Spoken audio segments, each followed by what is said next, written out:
Signs of Life, A Tale of Terezin, a musical drama, one-act version. Book by Peter Julian, lyrics by Len Schiff, and music by Joel Derfner. Settings. Various places in Terezin, a small Czech garrison town appropriated by the Nazis as a model ghetto, a city for the Jews, but in reality, a place to imprison some of Europe's most prominent Jews until they could be deported to the death camps in the East. There will be a live talkback following the performance with the creative team. The play takes place during World War II.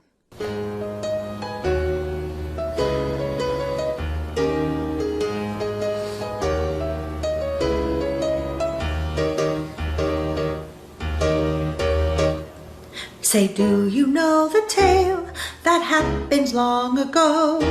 The tale of how a wonder was wrought by Rabbi Lowe.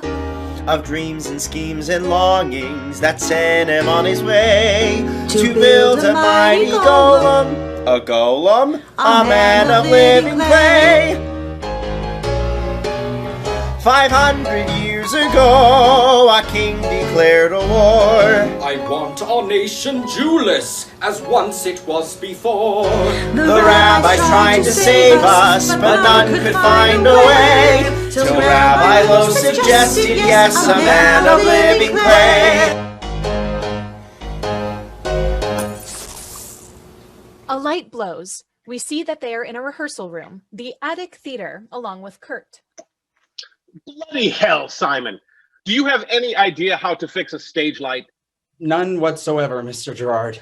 Well, fix that one. Hirsch! Where is my assistant Hirsch? Where is that idiot Hirsch?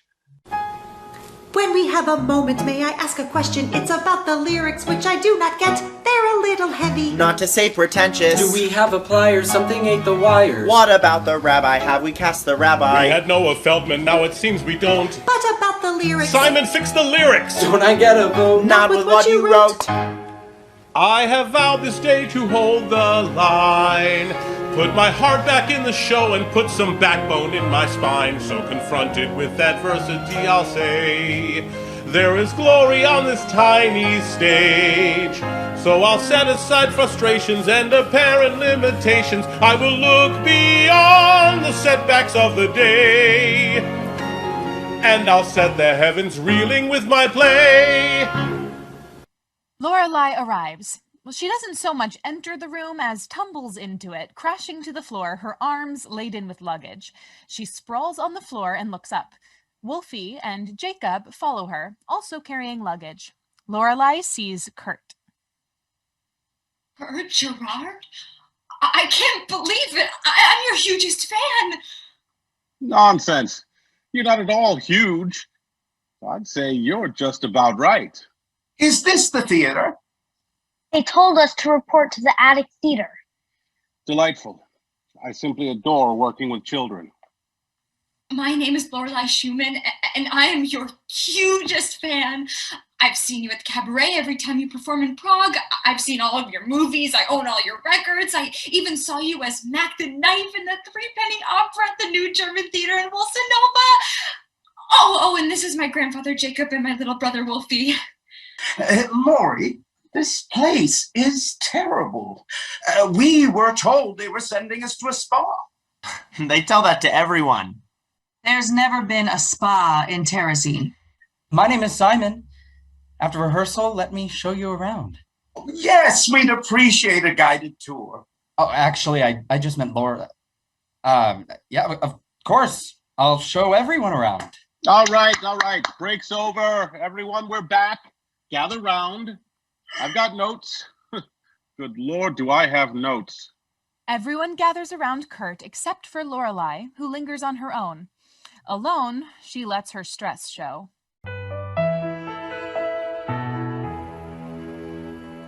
How we marched for miles, shoved, beaten in the rain, a frail and tiny band, the endless standing by the filthy wall, staring till we weren't there at all.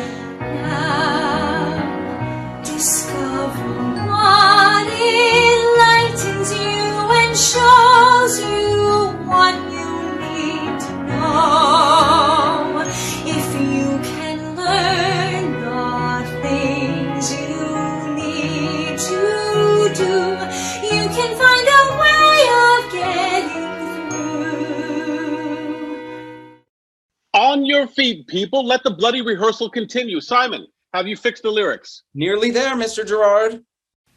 Oh, by all means, take your bloody time. We can all just stand here and sing dotty dotty dotty dotty dotty dotty dotty dotty dotty dotty dotty dee dotty dotty dotty dotty dotty dotty dotty dotty dum. All right, here they come. If we had performed Drek for the Red Cross, we can only expect Drek in return. No, wouldn't want the Red Cross to suspect a problem. God, not this again. He almost went an hour. I don't get these either. That's because they're So nonsense. we get the point. Don't get out of joint.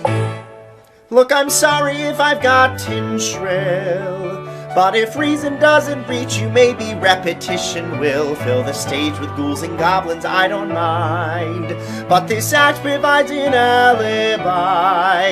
We're complicit in concealing what we ought to be revealing. I can't look beyond that even if I try.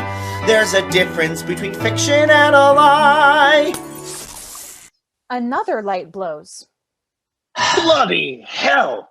If I get my hands on that imbecilic assistant of mine, I am... You have your own assistant? Well, of course I do. What, do I look like, a peasant? Kurt attempts to fix the light. I can barely stand on my feet. I don't know what I'm supposed to do. I don't know where I'm supposed to go. I don't even know where I'm supposed to sleep. Well, they'll probably put you in the girls' barracks.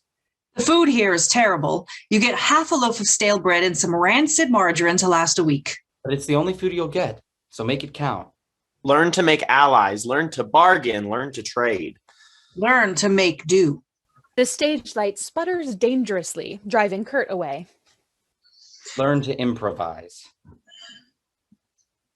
Can you read music? A little.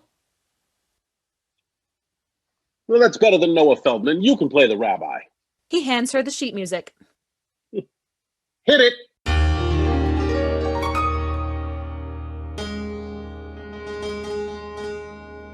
My hands, O Lord, are flesh, but I can fashion clay.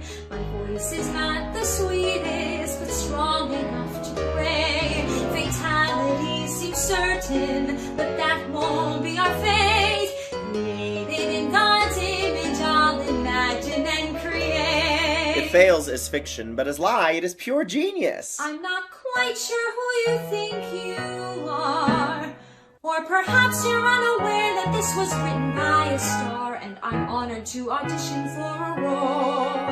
This disaster of a day's not through, and my legs and back are aching, but if I can help by making art that looks beyond the wire and concrete, I might find a way of staying on my feet. That's lovely, dear. Now about the costumes. Jonas, please, the sketches. Don't you want them perfect? No, I want them now. Well, it barely matters since we have no fabric. We'll just have to fake it. What by going naked? Someone please explain. Can I be his assistant? Yes, you can assist in finding us a spa. I don't see the problem with these lyrics. No, you wouldn't. What's that mean? Oh, don't cause a scene. Now about the lighting, don't we need more lighting? See, If I somebody feel as if doesn't we're get the playing lyrics, in a maybe Why she should try to abandon this endeavor. Sing it better than she sees. Spend my talent on.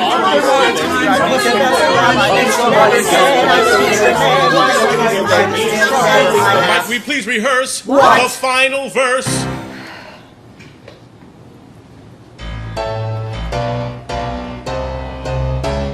So when the army came, the Lord's mighty hand protected all our people in this and every land. And today when Tuesday's herald, he comes without delay.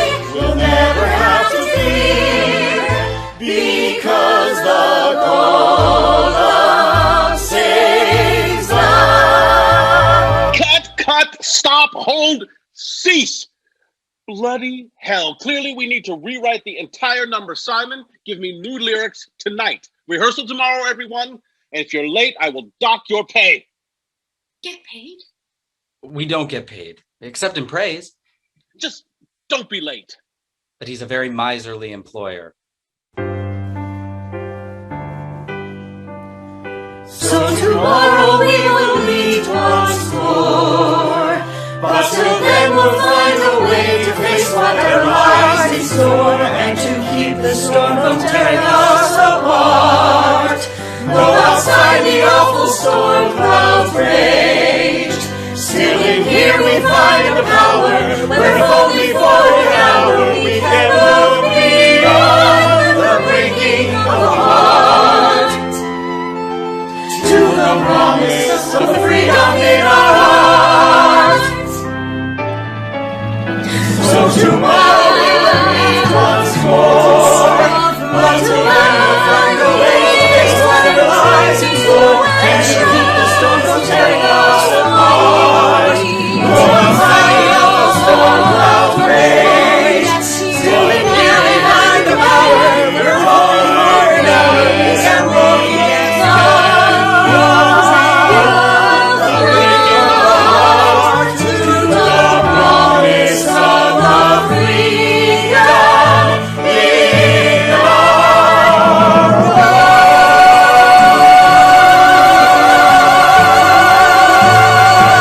Square in Terezin. The residents have gathered and are talking amongst themselves. Simon, why have they ordered us all to the main square? I'm sure it's nothing. We think it's not nothing? I'm sure it's only a head count. Well, let's hope they count our heads while they're still attached to our bodies then. 2 SS soldiers, Rom, the camp commandant, and Heindel, his adjutant, arrive. Residents of Theresienstadt, those of you newly arrived will be pleased to know that in his wisdom and generosity, the Fuhrer has decreed that Theresienstadt is to be beautified. Accordingly, you will all be given additional work assignments in preparation for the upcoming Red Cross visits.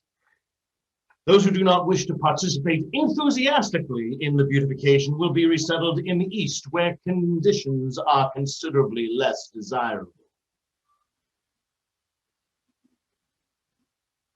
Should have emigrated to Palestine when we had the chance. We're Czech. Are we? We're not wanted in Prague. Do you think things will be better in Terezin? At least here, Jews will be allowed to run their own affairs. Direct your attention to the scaffold in the town square.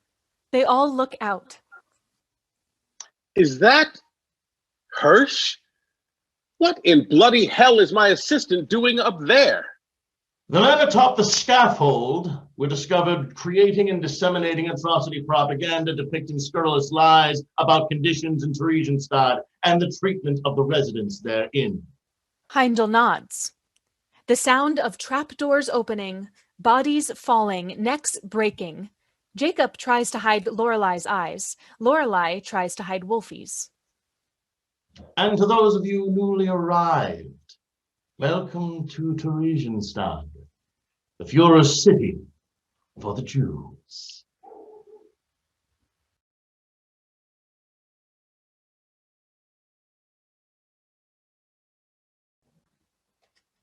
Berta and Jacob in an office, Lorelei outdoors. Heindel leads Jacob and Berta to a desk covered with dauntingly huge piles of paper.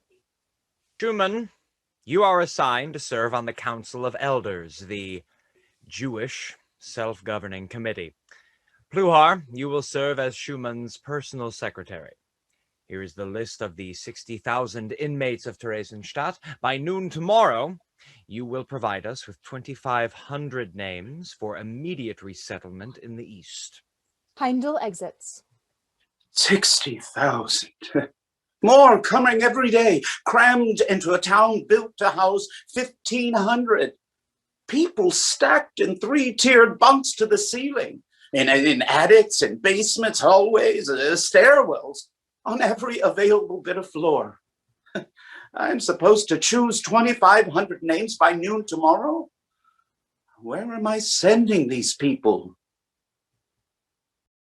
What can we do? What indeed? Well, we'll start with the A. Elsewhere, Jonas is sketching. Lorelei enters with art supplies. They said I'm supposed to report to you? You're an artist? An art student? And I am an artist. Would I have seen your work? Probably not. I may have. My grandfather owns a gallery. Oh, yes, I know. The Schumann Gallery. A bit too bourgeois for my taste, but he does have a reputation for supporting young artists. Rom enters and examines Jonas's work. Your work assignments are to make pretty pictures for the Red Cross visit showing Theresienstadt in all its gaiety and vitality. These ugly chicken scratches are hardly acceptable. Perhaps you should both be shipped east on the next transport. Of course, they're just rough drafts, sir. If I may. Here are trees, ugly and bare, but with a stroke and a swirl, now we have blossoms providing shade for young families out for a stroll. Carry on. He leaves. Lorelei sketches. Jonas stares at her. What? Don't forget that you're an artist, Lori. It's your job to be honest. Honesty isn't always such a good policy, Jonas. You of all people should know that. Why do you say that?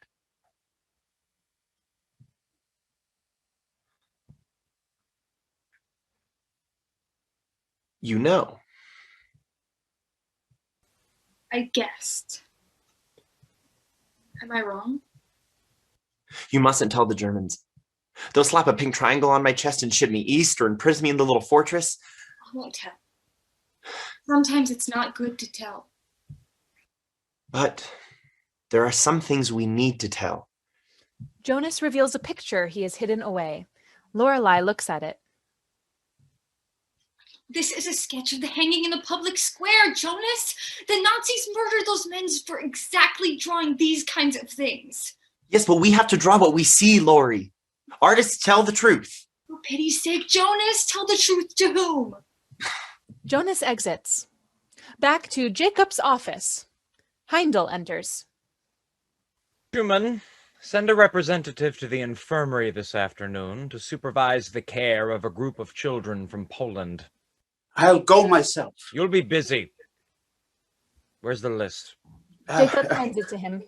Sir, please, where are these people going?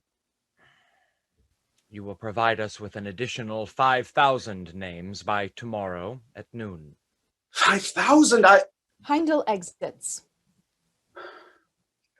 Mrs. Pluhar, please go to the infirmary and take care of these Polish children. I'll deal with the list. Berta nods and exits. Jacob picks up the camp register. On the other side of the stage, Lorelei alone is making art. Simon joins her. Simon, how are you? I never see you outside of rehearsal. I wanted to visit you sooner, but I've been busy sweeping the dirt, cleaning latrines, hoisting buckets of unromantic work, but we all must do our part. I'm a poet philosopher, you see, so naturally they assigned me to the Department of Sanitation.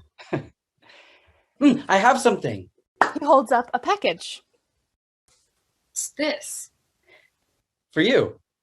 Cautiously, Lorelei takes the package and opens it.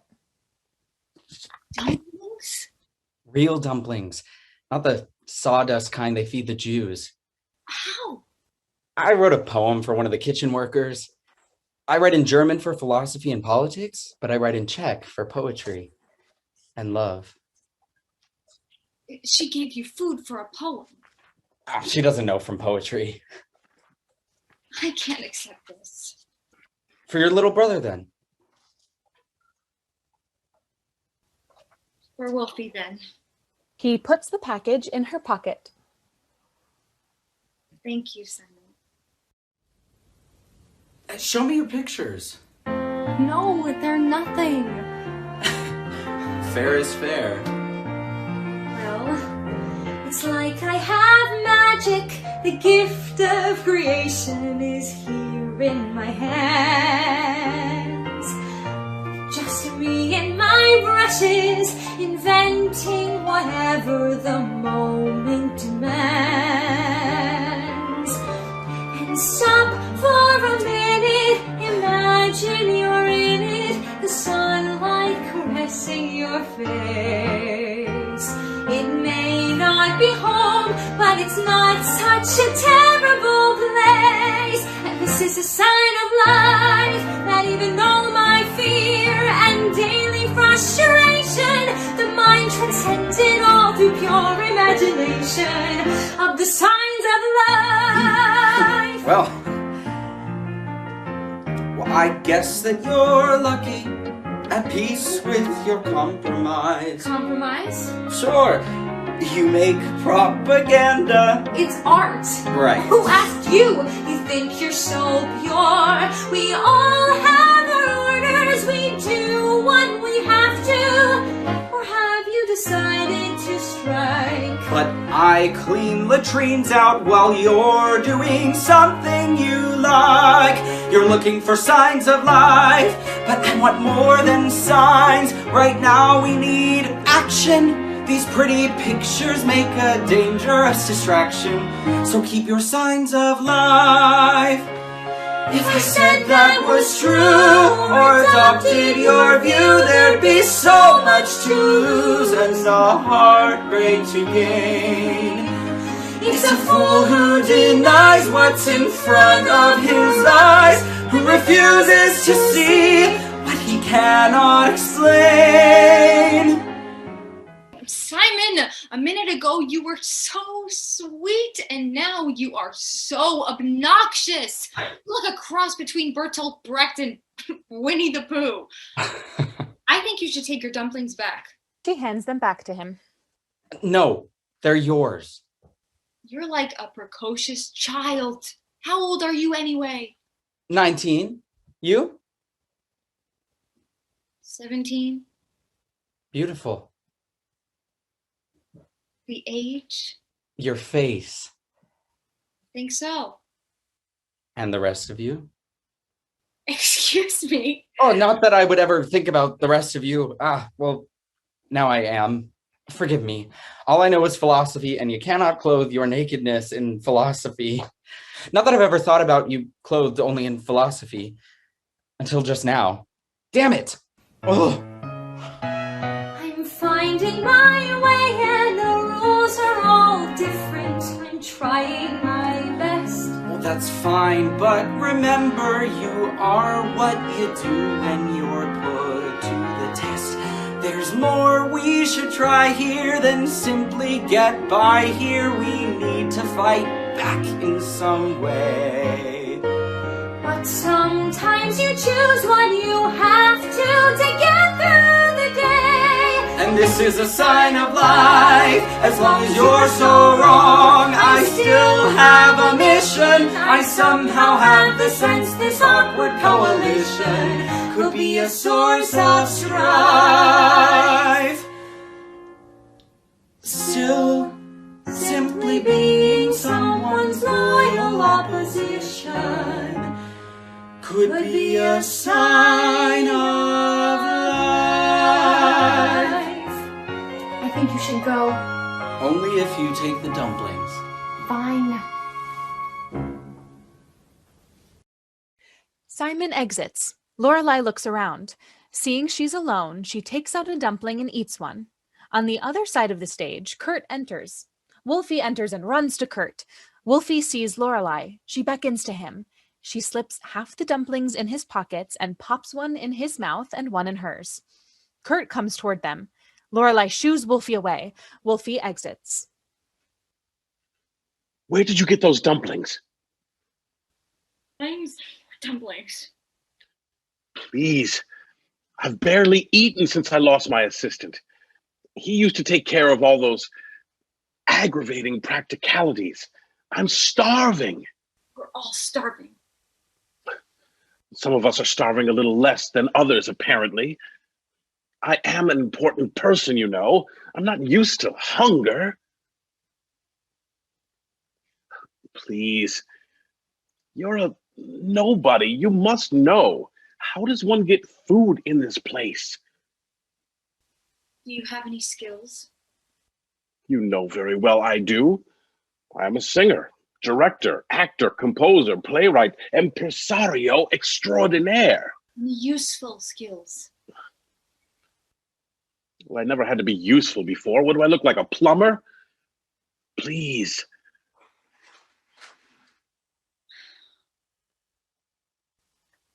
Give me a kiss and I'll give you a dumpling. That's right. You are my hugest fan. Still quite svelte, I see. Svelter. They kiss on the mouth. Very romantic. He's a great kisser. She's caught up in his charm. Finally, she forces herself to break from him. I've never been kissed by a celebrity before. You really are every bit as good as you think you are. Better. She hands him a dumpling. He looks at her pathetically. She hands him another. Enjoy your dumplings, Mr. Gerard. Oh, please, Kurt. Kurt. You may call me Miss Schumann. She exits, leaving Kurt alone. He looks around furtively and wolfs down the dumplings. Scene 4. A picnic area. Rom and Heindel are at a picnic table with a diagram of terrazine laid out upon it, as well as a thermos, sandwiches, etc. They are in their shirt sleeves, ties loosened, sleeves rolled up. What do you think, Heindel? Fruit trees in the main square? Fruit trees? Blossoming fruit trees for families to stroll beneath. Now, what to do about the overcrowding in the barracks? There have already been outbreaks of typhus. The Red Cross won't like it. Let's saw off the top tier of bunks then and have those without a bed shipped east on the next train. Excellent. Heindel, you are an organizational genius. But why are we creating this facade? We should not treat the Jewish problem as if it were shameful. We should shout it in the streets, proclaim it to the heavens. Berlin has other ideas. Fine. But if Berlin wants a show for the Red Cross, let's give them a Wagnerian opera, not a tepid recital. Let's create a little bohemian left bank. That's the spirit! We'll take the luxury items we confiscated and resell them in little boutiques along the main streets. We'll set up sports teams, a proper post with actual packages, and we'll have a propaganda film made of the whole thing directed by one of the inmates. Marvelous. Heindel, you are now officially in charge of the beautification committee. You are wasted as a soldier. You should have been an artist. You are a true bureaucrat, Commandant. I am indeed. I don't care if I'm asked to load Jews or tulips onto boxcars, just so long as the trains run on time. Outside, Lorelei and Jonas are sketching. Rom and Heindel enter. The sketch is much more like it. Children bouncing under the apple blossoms like little cherubs. We'll be sure to show these to the Red Cross. You are not so talented as your colleague. Let's take the boy off the project. Sir, people will learn the truth. Heindel, outraged, moves toward Jonas menacingly. Rom raises a hand to stop him. Tell me, boy, what do you see? A crumbling barracks, overcrowded, filled with lice, rats, and disease. And you, girl? Charming little cottage, lace curtains, and flowers in the windowsill. Rom casually unholsters his pistol. There we have it. The truth is whatever I want it to be. Rom calmly, casually, precisely, and coolly pistol whips Jonas across his head once. Jonas falls to his knees. My dear Heindel, see to it that Rosner is reassigned. Latrine duty, I think. Heindel makes a note of it. He looks up and sees Jonas on his knees. Carry Why on. are you still here? Jonas, wobbly, staggers off. Carry on. Rom exits. Heindel regards Lorelei for a moment in silence. We are one short for the next transport. Your brother can fill that spot. Wolfgang, I believe. What a fine German name. Please. You are wise to make yourself useful. There are other ways to be useful.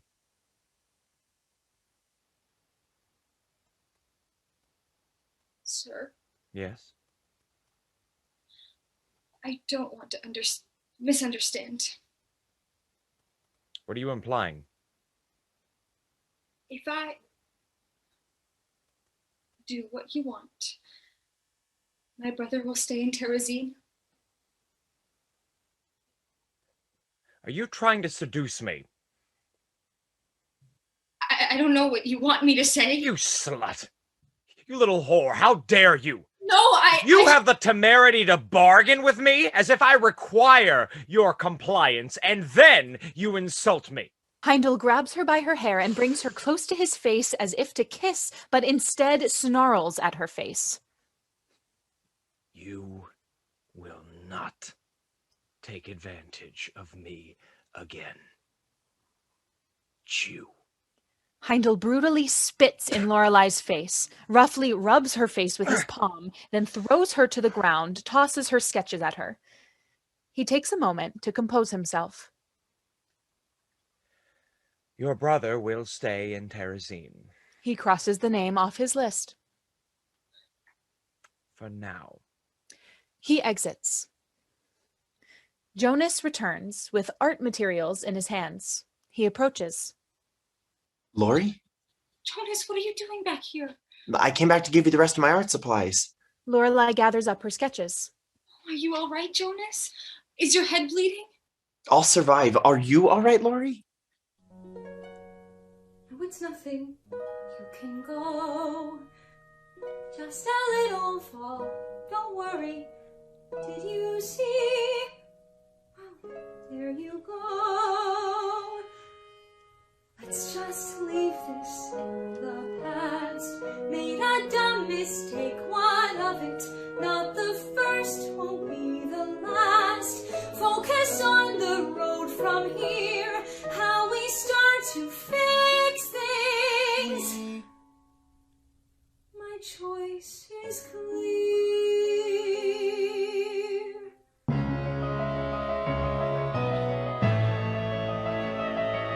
If this ends when it ends, and they ask what I did, will I say we painted lies? I say no, I refuse. Jonas, look at me now. Getting late, but I'm getting wise. You were right, paint the truth, but the strategy's weak when it's on so small a scale. But if we can recruit every artist we know, then the art tells a different tale. We can make this happen. I can make amends. It's time to start an army. Time to make some friends. You want to cage the truth? Well, wear the price you pay. We'll paint another picture of the lies you tried to lock away. This is where we start the fight. Secret sketch or scribbled poem. Where there's darkness, shine a light. Nothing cloying, don't be kind. Look at what's around you. Capture what you find. We can make a difference. Time to start the war. Paint another picture. Even out the score. And no, we're not alone. We're swelling like the tide. Invisible and everywhere at once. And where now will you hide? We will show what we know of the world as it is, of the secrets in plain view. And collect what we make in a book that will say, I am terrible, yes, but true. And there's no other answer. We will make things right. Our day will soak our canvas in harmony and light. But what we do at night will make the picture whole. A testament of shame and love and rage. A picture of our soul.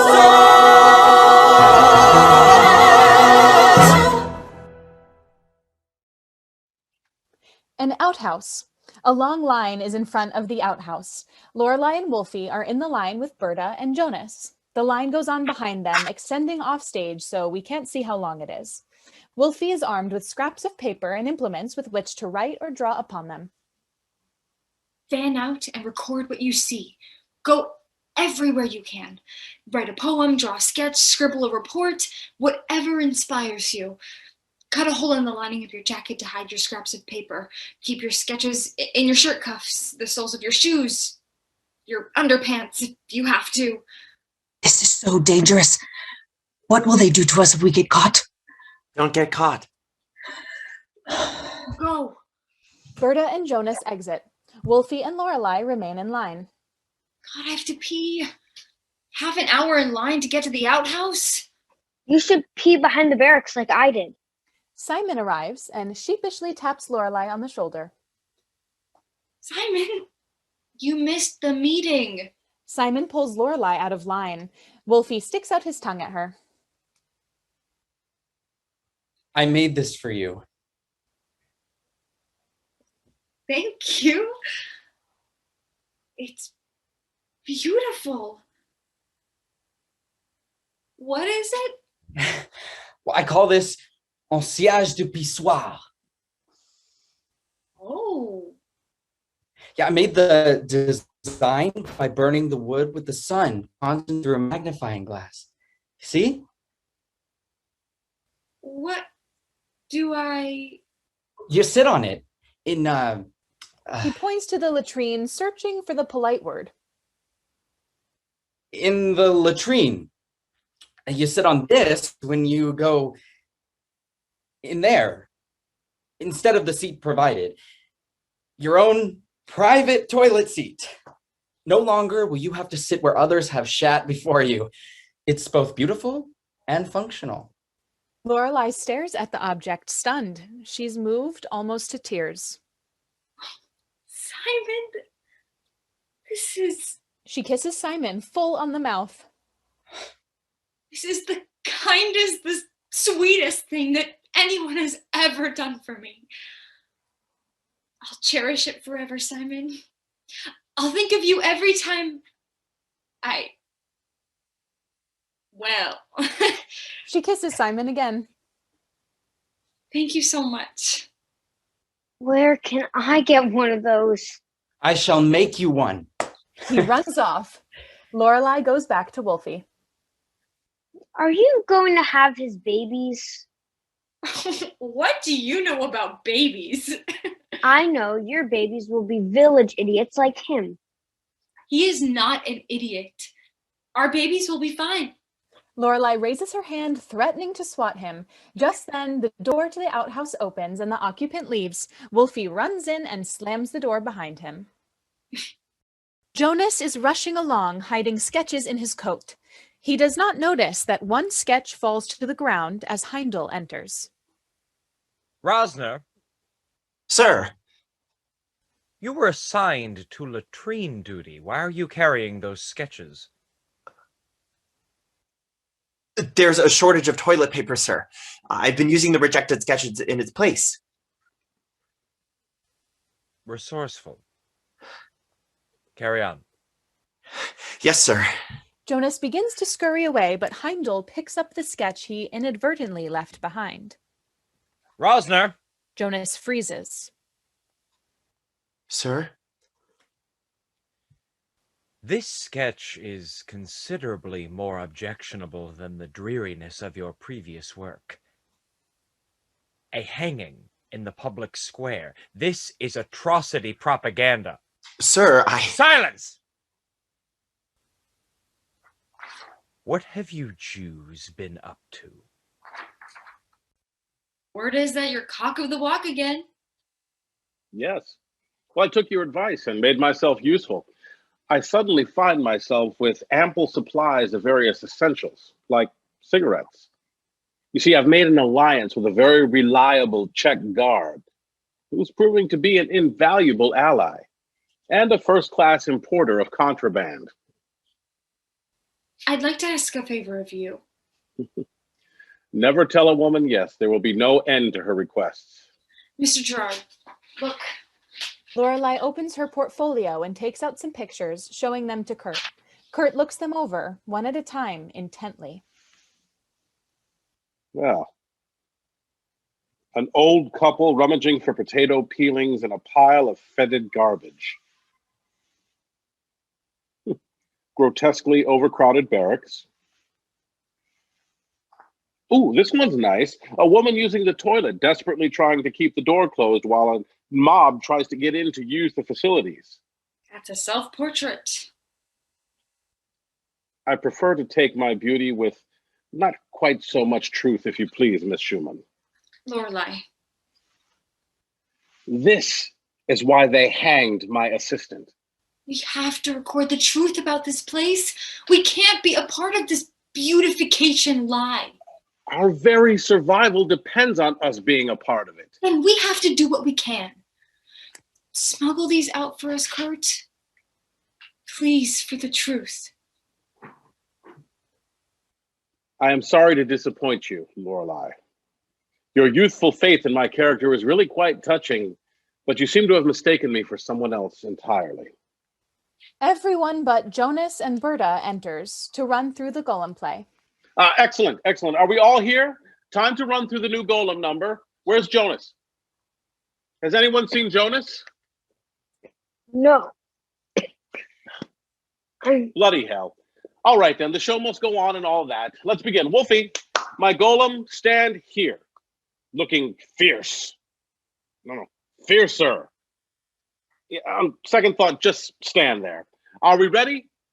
Begin.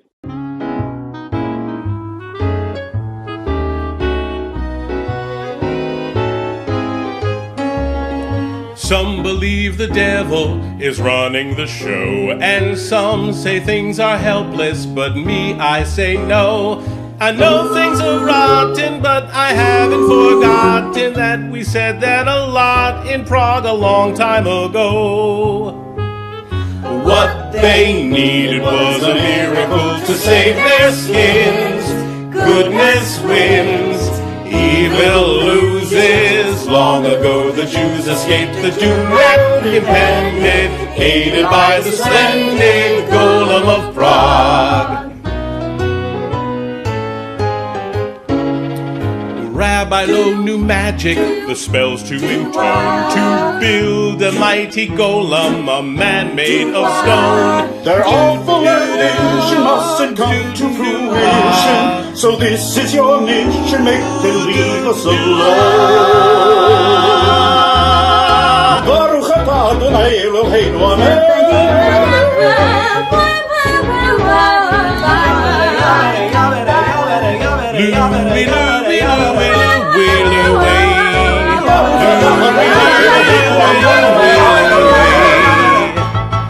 And behold, it was a miracle of mystic light. At the sight, they were frightened, but their burden lightened when the creature arose, awakened from his doze, a Golem of Prague. You think you know big, he was massive, silent as moonlight and mist, and anyone who blocked it on the bad guy's behalf met the Golem's unstoppable fist. And so he defeated the evil, setting the ghetto to right. But what was Rabbi Lowe to do with what he had made? A creature created to fight,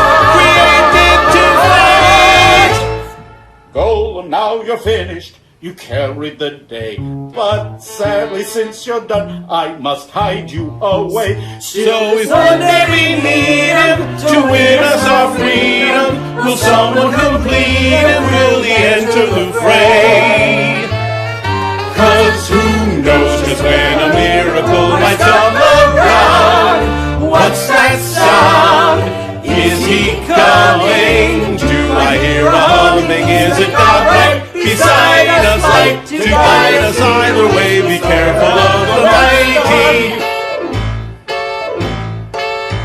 Golem of Prague. Well, That wasn't completely terrible. Not very good, but not completely terrible. Berta enters. She looks distraught. Please, Mr. Schumann.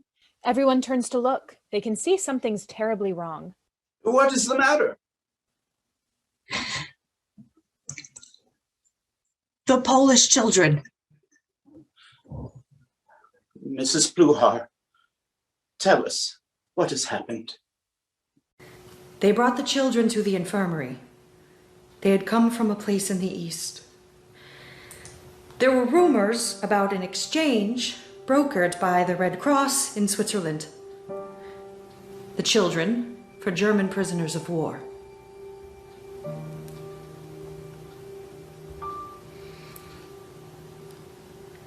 Matchstick arms and skin like clay, how they'd shriek and jerk away when we tried to smooth their hair.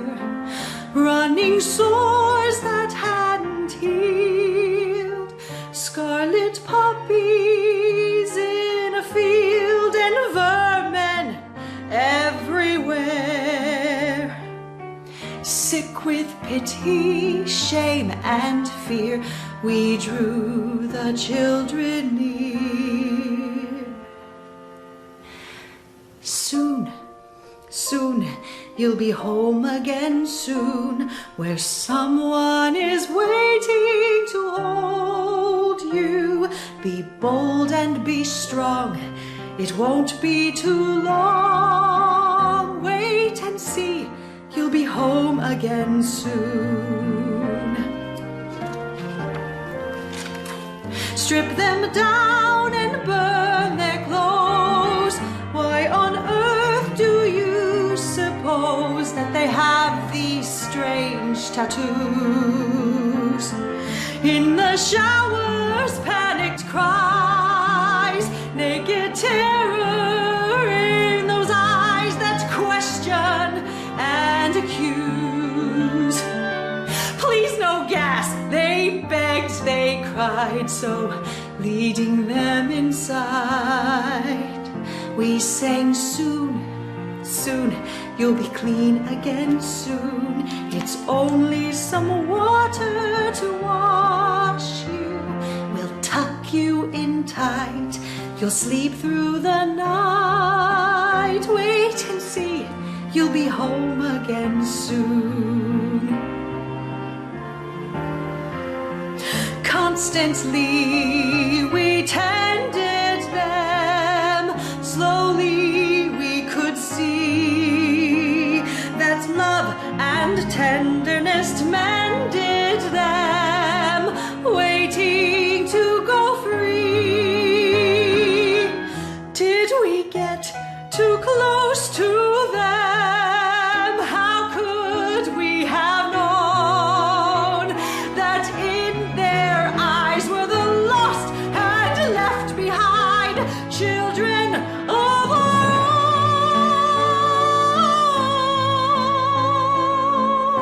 own? And then, without warning, the Nazis told us to put the children on a train back east to a place called Auschwitz. The exchange had been canceled. Should we tell them what we've heard? Better not to say a word than to lie or to explain. Moving slowly in a daze, hold their hands but hide your gaze, and lead them to the train, singing soon, soon, you'll be home again soon, where someone is waiting to hold you. And I know now what I couldn't admit. We're dead, even though we're still breathing.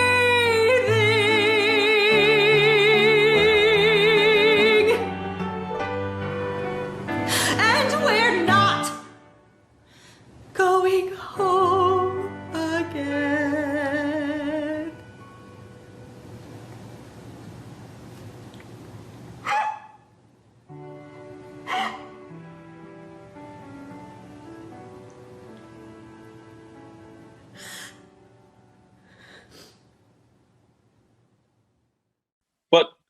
What on earth does it all mean? It means that after they send us to the east, they will slaughter us in gas chambers disguised as showers. That is what awaits us in this place called Auschwitz. That is where the transports go. Jacob collapses to his knees. No one says a word. He rends his jacket.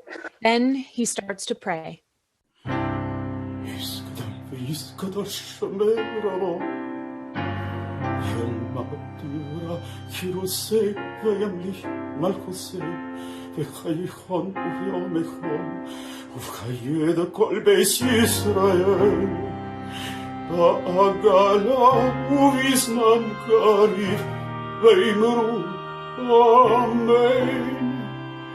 יהי שמי רבו מבורך לעלום ולעלמי עלמיה יסברך וישתבח ויספאר וישרומם ויסנשא ויסהדר ויסהלה ויסהלל שמד הקודשה בריחו ולהאמין כל פרחסה ושירסה תושבחסה בחמסה תאמירן בעלמא ואמרו אמן ושמע רבו משמיים וקיים עלינו ועל כל ישראל ואמרו אמן עושה שלום במרומיו הוא יעשה שלום עלינו ועל כל ישראל ואמרו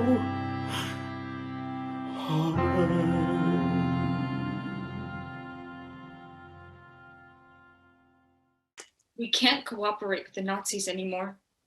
This beautification isn't to hide the truth about Terezin. It's to hide the truth about Auschwitz. Lori, if we don't cooperate, we'll be killed. Be killed either way. Perhaps there's another way. Do as the Nazis tell you. Beautify the ghetto. Create this fantasy Theresienstadt for the Red Cross. But why? Because we will use this charade to tell the truth. I will introduce myself to the Red Cross inspectors and report to them what goes on here and what goes on in the East. They'll never believe you. They'll think it's the ravings of a lunatic. You can show them our sketches. She produces her sketches. You drew these? The Nazis will never let you near the Red Cross with those sketches. How will they stop it? They can't be seen manhandling a member of the Council of Elders for the crime of wanting to speak his mind and display a few pieces of paper. I'll do it, Grandpa. No, let me. No. It has to be me. A street front, newly beautified. It bears a distinct resemblance to Lorelei's propaganda paintings. Inmates walk in groups and pairs, engaged in lively conversation. Ram and Heindel accompany the Red Cross inspector surveying the scene. Kurt is documenting the process with a movie camera. You've come at an absolutely wonderful time, Herr Inspector. Theresienstadt is particularly beautiful in the spring.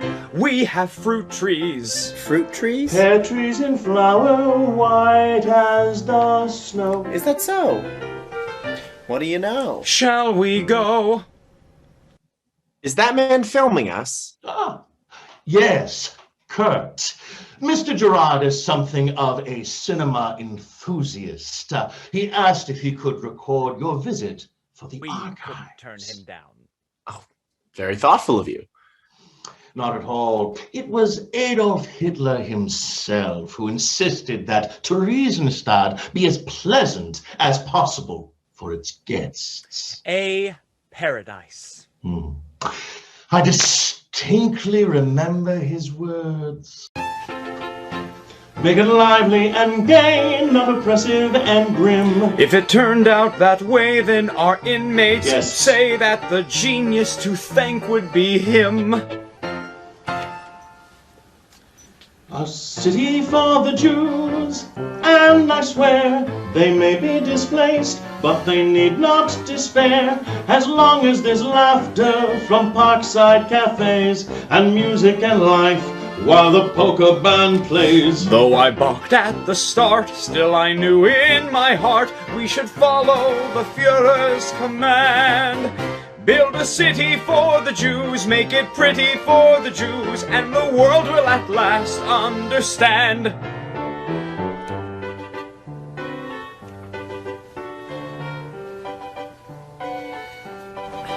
What a Sunday.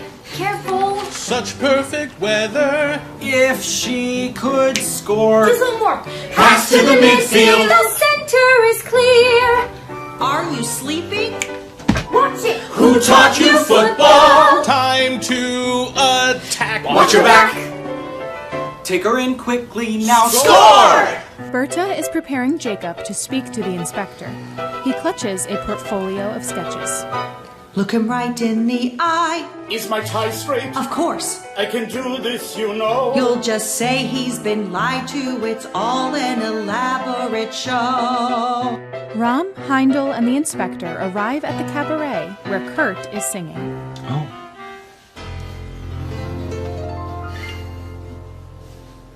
A city for the Jews, like Berlin. Such decadent pleasures, it's almost a sin.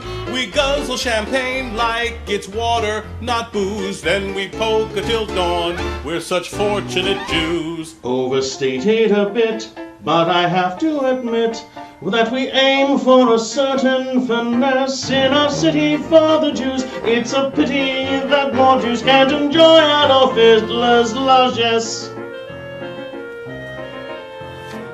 Honored Inspector. That sounds absurd. Dear Inspector, this place is a sham.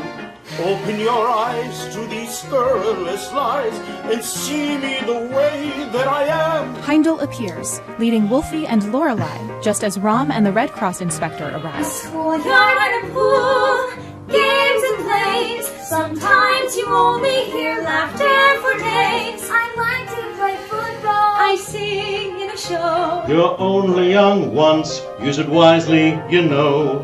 Come to the park, can we swim after dark? Here's a poem we wrote about you. When I say this, don't be mad, but I wish you were my dad. Ron, these children adore you. It's true.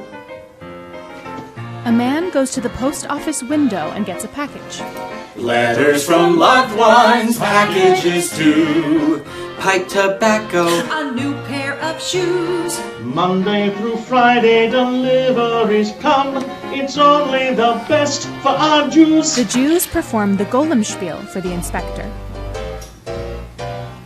What they needed was a miracle to save their skins. Goodness wins, evil loses. Long ago the Jews escaped a doom that impended, aided by the splendid Golem of Prague. They go to a little cafe. Lorelei serves them coffee and cake. What a charming cafe! We have several, of course. You may try the souffle. We should show you the shopping, the opera, The dance hall, the orchards, the gardens, the workshops, the stadium, the kitchens, the barber and the pool. But that's all we have time for today. The Jews try to distract attention from Jacob. Jacob approaches the inspector, carrying the portfolio of sketches. Heindel perceives the ruse and intercepts Jacob. He examines the sketches, grabs Jacob roughly, and frog marches him off behind the inspector's back. Then he returns, alone. A city for the Jews. I must say, I harbored some doubts when we started today. One hears certain rumors, we all know the kind. But the things I have seen drive them all from my mind. All your Jews are so blessed, my report will suggest every God-fearing nation should have a committee for the Jews, so the city for the Jews can be copied and used A city for the Jews. What a show! It's been just delightful, but now we must go. There's nothing improper and nothing undue, and it's almost but not quite too good to be true. All the Jews are so blessed, the report will suggest every God-fearing nation should found a committee for the Jews, so this city for the Jews can be copied and used the world around.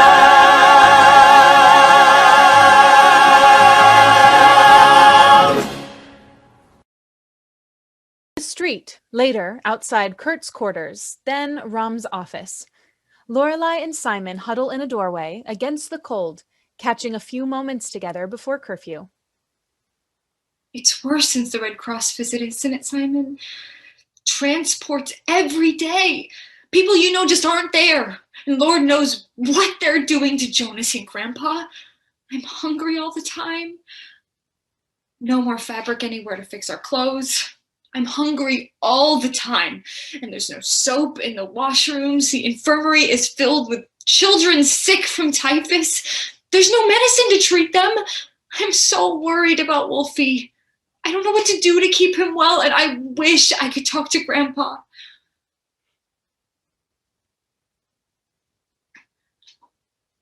If I'm sent east, I'll kill myself before I step onto that train. And if my courage fails me, will you do it, Simon? Kill you? Are you insane? Fine! Don't help me. I thought you loved me. I do love you. Then prove it. I love you more than life itself. Prove it.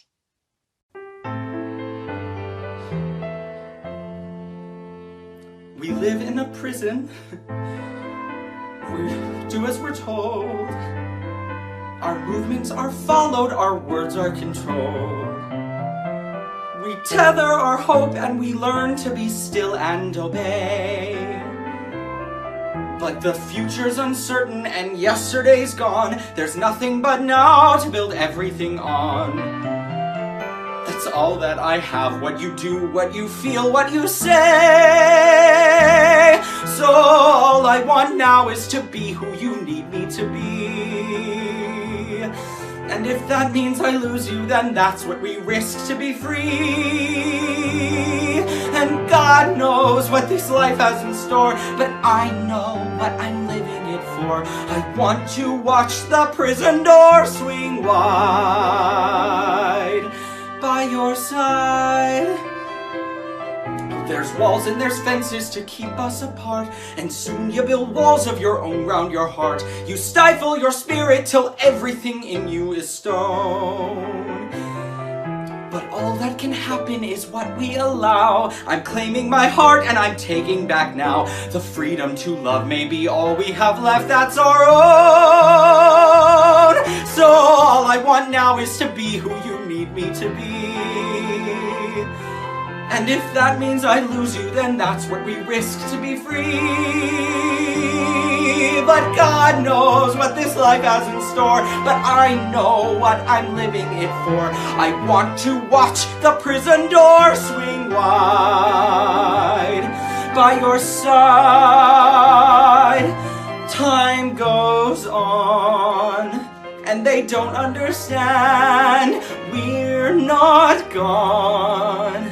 While you're holding my hand, stay, be my lover today.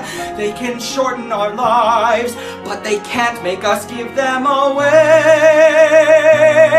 And God knows what this life has in store, but I know what I'm living it for. I'm hoping you'll agree to be my bride by my side.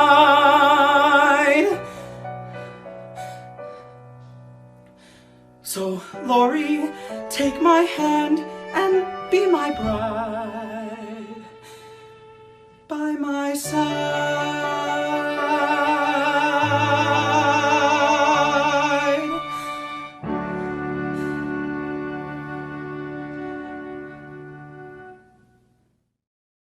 They kiss. She takes his hand and they cross to Kurt's quarters. Simon hangs back as Lorelai knocks. He opens the door.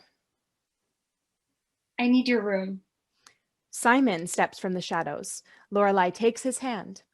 While not exactly thrilled that he has to give up his room for this or any other purpose, Kurt finds himself unexpectedly touched to be called upon to enable the course of true love and reacts with generosity and kindness. He nods and graciously steps outside. Lorelai and Simon look at one another, hesitant, then step inside. Before they part, Lorelai gives Kurt a chaste but intimate kiss of gratitude. Kurt makes his way to Rom's office. Rom sits at his desk with Kurt standing before him. Kurt waits as Rom finishes up with papers.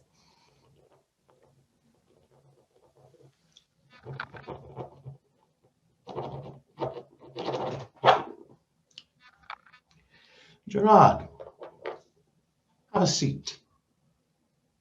Sir? Kurt sits. Rom pours a cup of tea. Tea. 1 lump or 2? 3, if it's not too much trouble. 3 it is, then. He serves the tea. They sit back. Rom sips. Cautiously, Kurt does too, waiting to see what shoe will drop. I want something from you, Gerard, and I can grant you something in return. This is a list for the next transport. Do you see the last name on the list? It is my own, sir. Yes. Quite a shame. You've been so useful. But that Gollum play, you thought I didn't know. You thought I wouldn't understand that. What is it you artists call it? The metaphor? Well, you're quite right. I didn't. Heindel, on the other hand, studied literature in university. Poets always make the best soldiers, that's what I say. They're the ones who read up on the subject.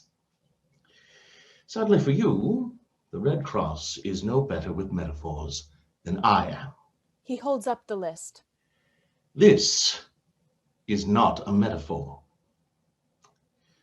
Now, these pictures that were discovered, the atrocity propaganda, we very much like to find the creators of this trash and to confiscate and destroy any additional drawings that might be hidden away. I have a feeling you are in possession to assist us in this, Gerard. Sir? If you can accomplish this for me, Gerard, I will see to it that your name will never appear in any list for Transport East. And I will do you one better. I will personally see to it that you travel to Switzerland.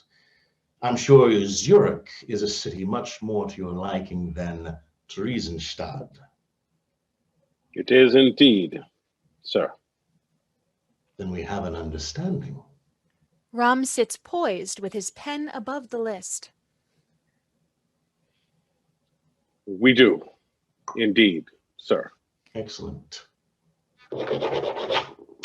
I look forward to hearing from you as soon as possible. He stands.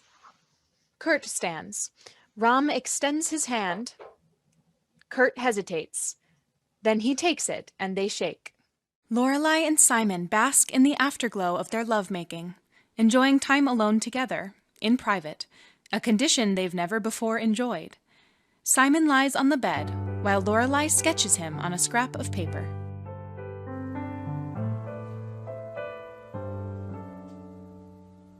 It's quiet out. The sky is gray, like the sky at the start of a rainy day, and the morning's work seems far away. It's not like I dreamed, but almost you pose for me. You're calm and still. know where to go and time to kill. I still feel your touch. I always will. It's not like I dreamed, but almost. There've always been lovers, there's always been art, and sleeping and waking and waiting till dawn. And two little lives are only a part of a story half told, a picture half drawn. And if we were home, I'd get back in bed, and we'd plan out the days, the years ahead. But if days are scarce, then an hour instead. It's not like I dreamed, but almost. And if I can capture this moment in time, the way that you watch me as I'm watching you, then nothing is lost, and we will go on. There's so much I don't know, but I know this is true. So the sunrise starts, the day is here, and the morning is cold, but it's sharp and clear. We may go, but we won't disappear. It's not like a life, but almost, almost, and almost will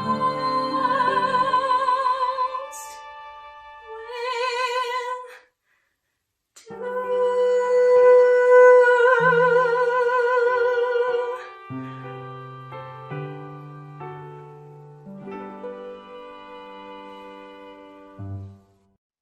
A spot on Heindel. Belgian atrocity propaganda.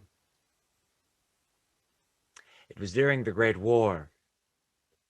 German soldiers were accused of raping Belgian women, cutting off the hands of their babies so that they would not be able to carry weapons when they grew up, bayoneting pregnant women in the belly, and even boiling down human corpses to make refined oil from body fat.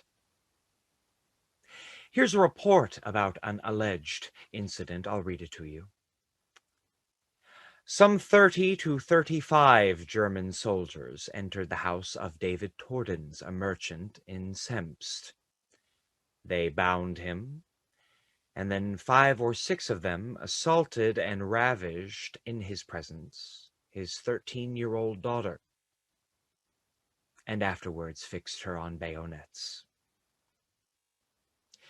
After this horrible deed, they bayoneted his 9-year-old boy, and then shot his wife. Terrible, no? Also completely fictitious. There was no David Tordens living in Stemst. The Englanders admitted as much after the armistice. All of this atrocity propaganda was made up by the British War Department to besmirch the honor of the German people. And now this. Hitler gives a city to the Jews, and this is his reward? More atrocity propaganda? Lorelei and Simon are revealed. Heindel is interrogating them. A guard stands nearby. Who drew these sketches? Who is responsible for this filth? No one answers. Are you willing to die to protect the identity of these propagandists? Give me names! Sound of a firing squad outside. Shots. Oh my god! That was your former colleague. Ooh, what was his name again? Oh, yes. Jonas Rosner. Who is responsible for this atrocity propaganda? Again, the sound of the firing squad outside. Heindel turns to the guard. Please, please, no more. Yes? You have something to say?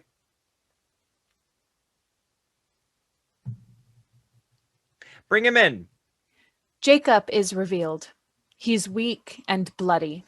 You animal! Heindel slaps her brutally. She falls.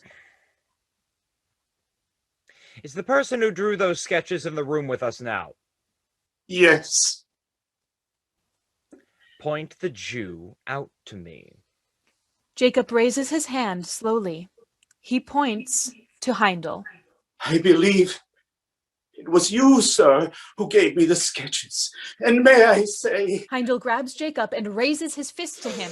Please stop! I'll tell you whatever you want to know. And may I say that you have quite a talent. You will be a fine artist someday. You will make your family very proud. I don't know anything about the sketches, sir.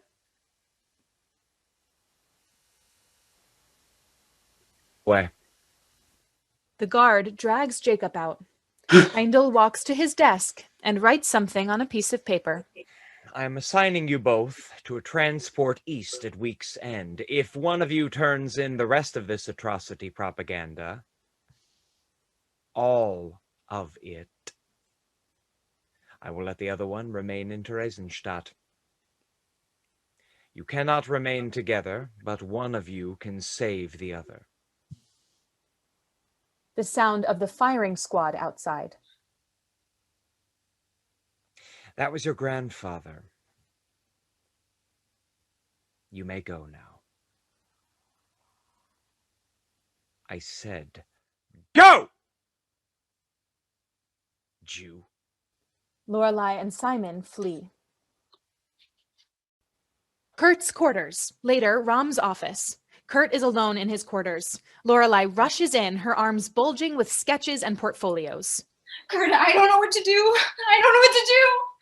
Lorelei, what is it? Tell me.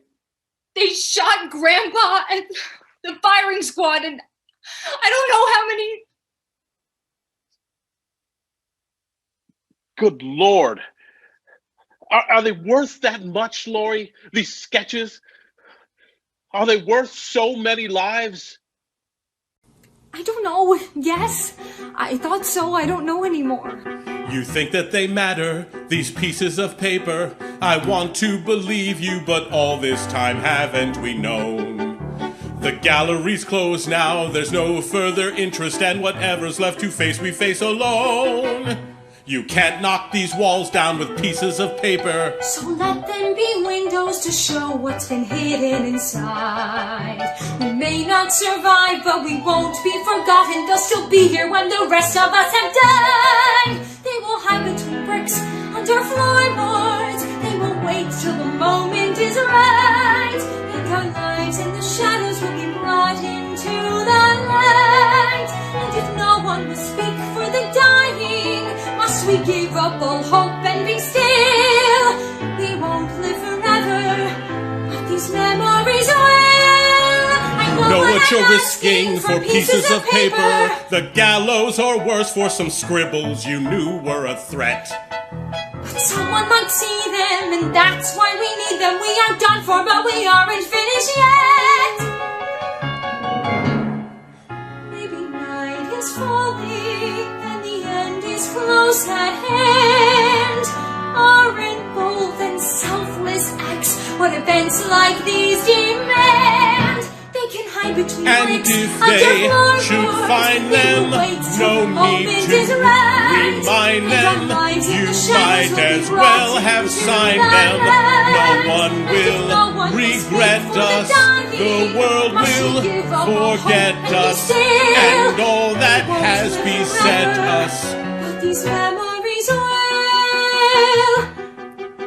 will take them. You still have some friends and some favors you've waited to claim.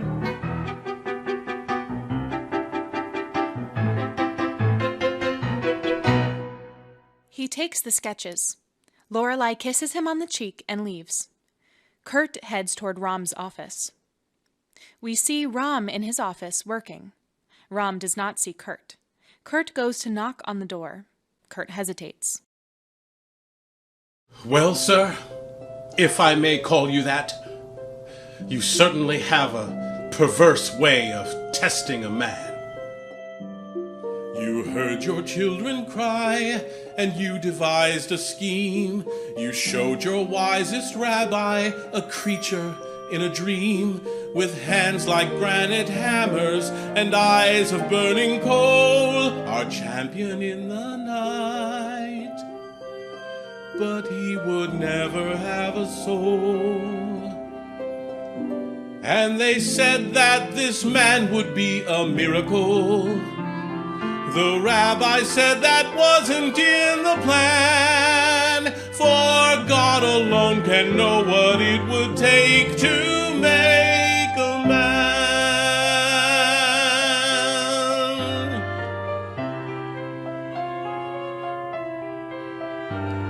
I thought that you were dead, or you had gone away. And now I hold a golem of paper, not of clay. And now I see it clearly, the path that you had planned. You loved your Kurt so dearly that you put these in his hand. And my heart says, be grateful for the miracle, and make a graceful exit while you can. For maybe it's my heart that has to break to make a man. I cannot hear your voice, I cannot know your mind. But even in this darkness, I know I can't be blind. So whether it's your will or whether it's a test, I will not buy my freedom by selling out the rest. For miracles mean nothing when what they teach is wrong.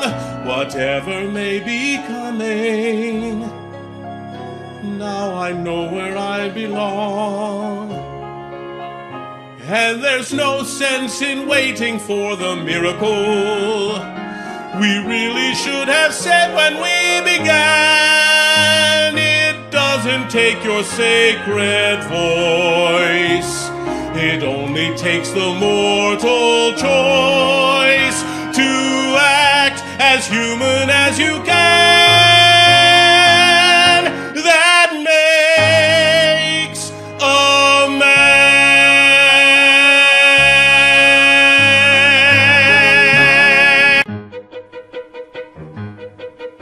Now don't ask me questions, there's no time for questions. I need you to hide these. But where? Where you can, I don't know. But if you don't hide them, you'll have to destroy them. This is it then. And they're closing in, now go. I need you to hide these. Right now, are you crazy? Those pictures are poison. Go hide them yourself if you choose. They're closing the ghetto and killing the witnesses. I'm German. But you'll die with all the Jews. Don't you see, in the end, you're no different. Where on earth do you think you can run? Will you wait for a miracle or do what must be done? Is it better to go down forgotten, or to say in some way you were here?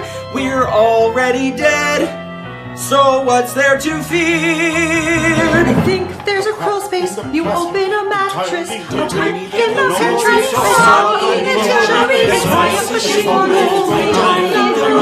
It's my machine.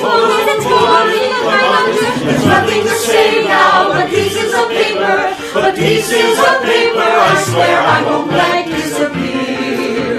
I speak through a chorus of pieces of paper, but I wonder if the world will ever hear. They can hide between bricks under floors, or they will wait till the moment is right, and our lives in the shadows will be brought into the light. Like an echoed whisper, like the dreams this pen once dreamed. Let these pictures tell the world this is not the place it seemed. They can hide between bricks under floors, or they will wait till the moment is right, and our lives in the shadows will be brought into the light. And if no one will speak for the dying, must we give up all hope and be still? We won't live forever, but these memories will.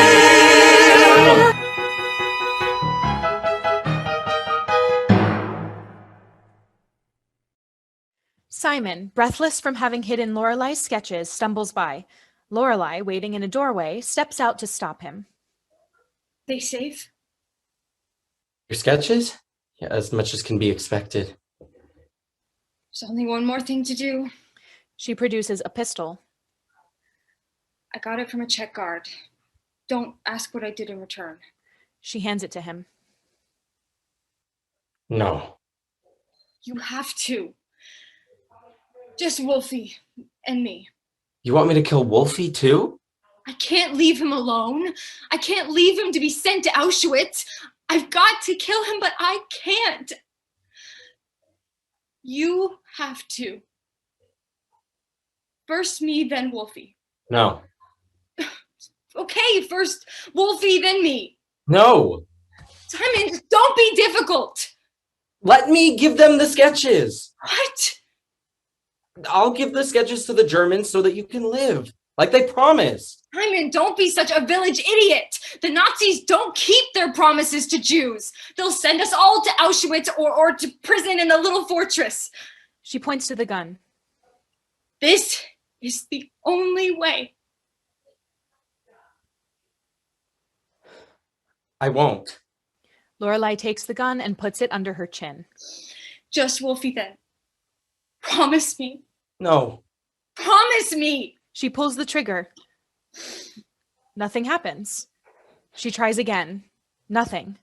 A few more times. Nothing. Shit. It's defective.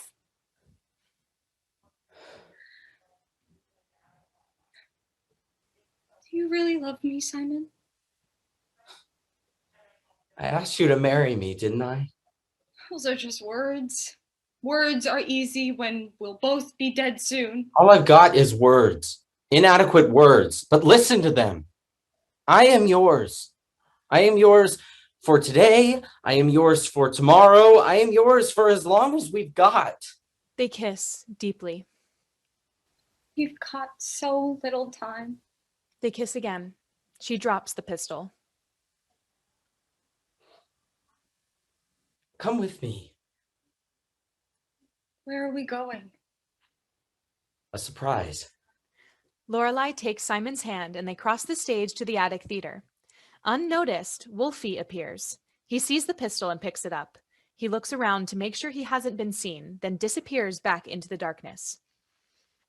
Inside the attic theater, the walls are decorated with Lorelai's sketches and those of other inmates. Berta and Kurt are there. Kurt holds a portfolio of sketches. I thought these all were hidden. We kept a few. Just a few for an exhibition. Kurt, the Nazis will kill you if they see this. Then we'll just have to make sure they don't see it. I'm going to go hide this last batch. I'll be right back. He heads outside. He hides the sketches inside his coat. Come. There's a particularly impressive charcoal sketch that I think you'll really like. Heindel approaches Kurt. Gerard, it's past curfew. Is it? Dear me. You have a rather cavalier attitude. Nonsense. Haven't you heard? I'm going to Switzerland. Are you now?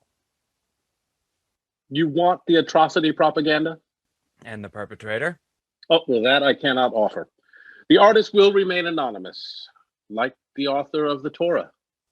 I thought that was your Moses. Well, yours as well, I imagine, unless you're a Hindu. We share so much, yet so much divides us. Tragic, isn't it? If you want the atrocity propaganda, I'll provide it. If you require more, then you can go to hell, where I'll no doubt be joining you in short order. You seem to imagine your agreement with Commandant Ram allows you to take liberties that it most certainly does not. No? Let's discuss it with the Commandant then, shall we? Or would you rather get your hands on the sketches? Heindel is murderously enraged, but he tamps it down. By all means, Gerard. Kurt takes the sketches out of his coat and hands them to Heindel. Heindel, skeptical, looks it over. This is it, then? This is all of them? Every last one. Let's be sure there aren't any lying about in your little attic theater, shall we? He moves to the entrance. Kurt blocks him.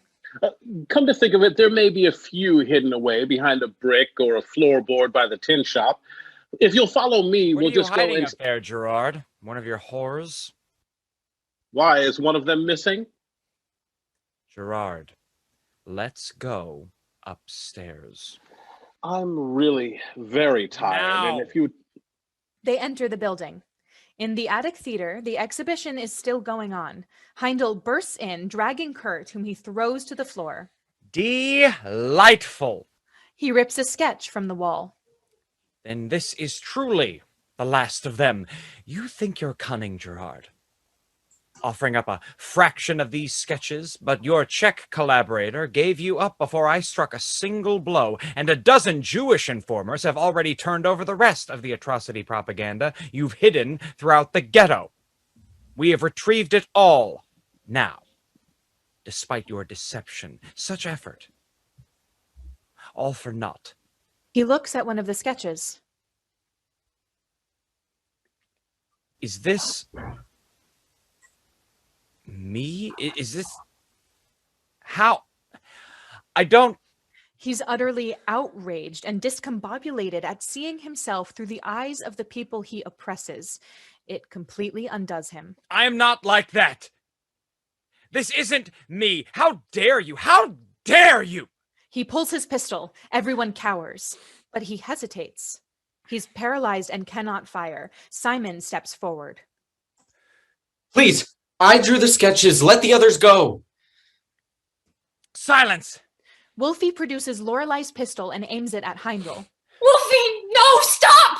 Wolfie pulls the trigger several times. Heindel is momentarily unarmed. He cowers. Wolfie's pistol doesn't fire. Heindel recovers and grabs Wolfie's pistol and pushes Wolfie to the floor. He points his own at Wolfie. No, please don't! Lorelai throws herself over her brother to shield him. Simon moves to stop Heindel. Heindel strikes him with the pistol and he falls. Heindel turns the pistol back on Lorelai. He hesitates. He can't seem to bring himself to kill her. Simon staggers to his feet. Frustrated, Heindel spins and shoots Simon dead. Everyone is horrified and speechless. Lorelai is shattered. She reaches towards Simon, but still covers Wolfie to shield him from Heindel. Heindel is extremely emotionally overwrought for reasons he does not comprehend. Lorelai Schumann! Your brother is assigned to the next transport. You will go to the prison in the Little Fortress. The fate that would await you in the East may be more disagreeable, but it is far less satisfying.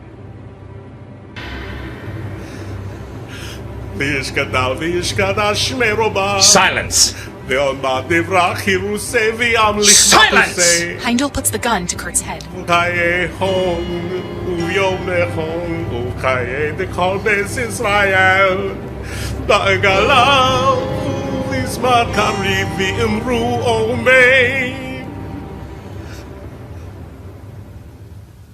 Heindel can't bring himself to shoot Kurt. He has no idea why. Frustrated, he savagely beats him to death with the pistol. Stop, please! Stop! Heindel stops. He tries to regain his composure. I hope you're pleased with yourself. Indicating the sketch of himself. You've made me into the monster you see me as. Outside in Terezin, the sound of shells exploding and gunfire can be heard in the distance. Heindel is alone, distraught. A Russian soldier appears, rifle in hand. He aims at Heindel. Stój! Strzelaj budu! Heindel turns and sees the Russian soldier. He stares at him. Then Heindel very deliberately and slowly unholsters and raises his pistol and aims it at the Russian soldier. Stój! Stój! The Russian soldier fires his rifle. Heindel collapses and dies. The infirmary. Lorelei is in bed. Berta, in an orderly uniform, is tending to her, wiping her forehead with a cloth. Lorelei groggily wakes up. The ghosts of those who have died linger in the shadows. Where am I? You're in the infirmary, dear. In Terezin. Berta? The Russians put me to work tending to the sick. We're all waiting for the Red Cross to repatriate us. Oh, God. Oh, no, I remember it now. Gone, all of them. There, dear. You've been out in and out for a couple of weeks now, but you're getting better. I feel like I'm going to die. You're not going to die, dear. Just the opposite, in fact. What do you mean? Well, we can't know for sure until you start to show, but I think you might be pregnant.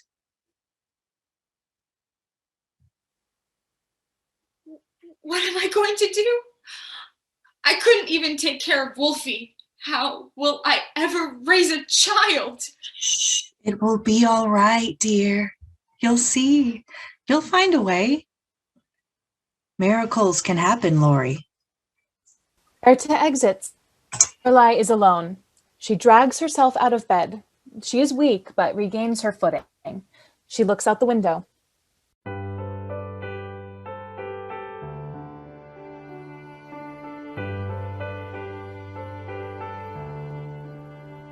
The sun still shines. The world still turns. And life moves mercilessly on. We should have died. We shouldn't be here.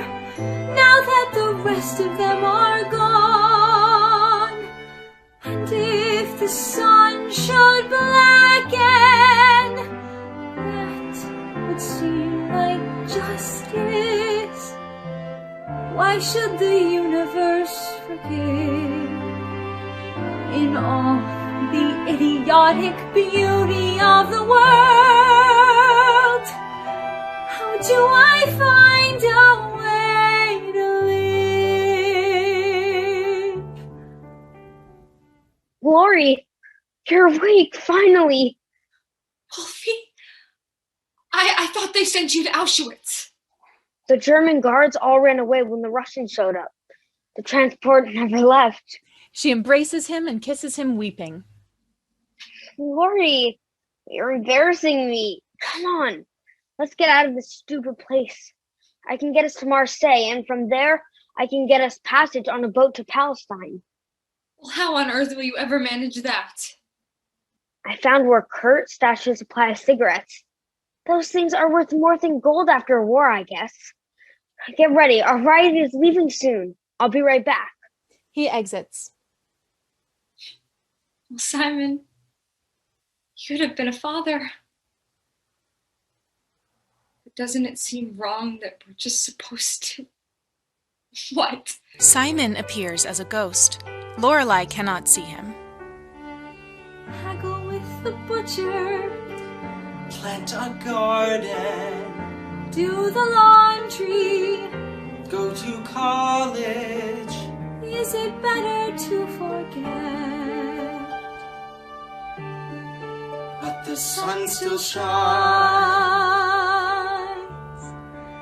The earth still turns, and life has not released the end. Kurt's ghost appears. Lorelai cannot see him. Your heart still beats. Don't be ashamed. Your eyes still see. You made it We through and we cannot can't ask for any more. So many gone. You are alive, but not forgotten. alone. That's what our memories are for. Come on, our ride leaves in a few minutes. Do you want to gather up your sketches before we go? I thought the Nazis destroyed them all. Not all. Kurt showed me where he hid them. Come on. Simon goes to a corner and beckons Lorelai and Wolfie. They go to the corner and find a sketch hidden away. They start to uncover more sketches, with the dead silently leading them to the locations.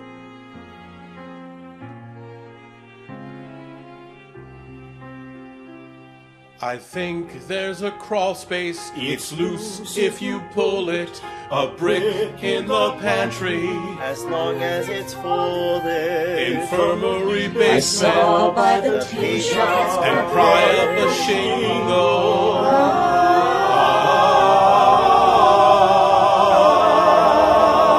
What if you can capture this moment in time, the way that you watch me as I'm watching you? Then nothing is lost and we will go on. There's so much I don't know, but I know this is true. That in the end there is no end. The night is terrible and vast. Will you forget, or will you rise up to help the dawn return at last? For even in this darkness, still we have each other, and this is what we have to give. We build tomorrow with our voices and our hands, and we will find a way to live. And in the end, there is no end. There is no night is terrible and fast. Will you forget, or will you rise up to help return at last? For even in this darkness, still we have each other, and this is what we have to give.